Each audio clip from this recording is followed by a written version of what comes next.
Hi friends, for today's class, we are going to talk about hand placement in a yoga practice.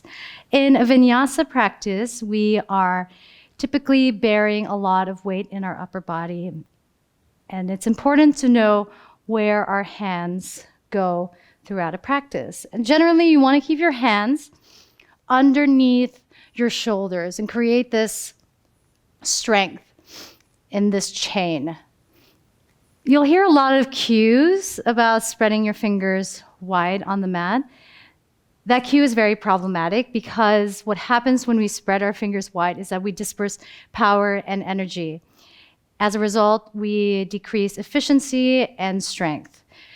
My teacher, Carling, once said that if you can imagine an Olympic runner running at top speed with the toes wide, doesn't happen that way. So you want to find a nice balance of space between the fingers. And you can really experiment with how the balance between the space really works for you. And generally, when our hands are on the mat, we want to avoid keeping the hands flat like this, because it is bearing a lot of stress onto our wrists if we keep the hands flat, and we run into the risk of injury in that sense.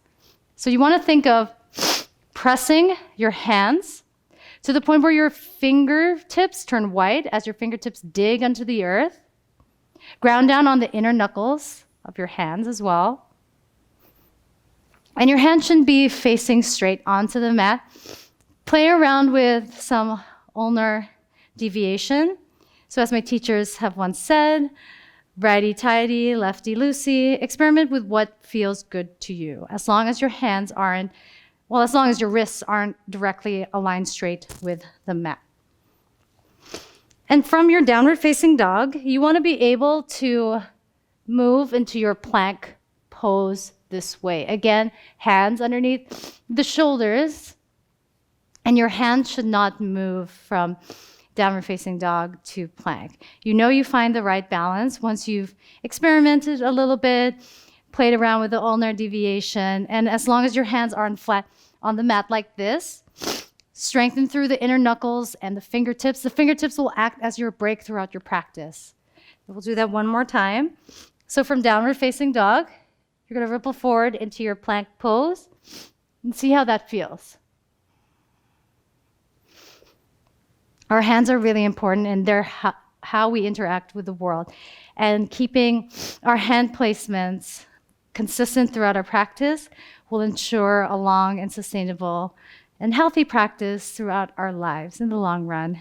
Thank you so much for watching this tutorial. Please like and subscribe to this page.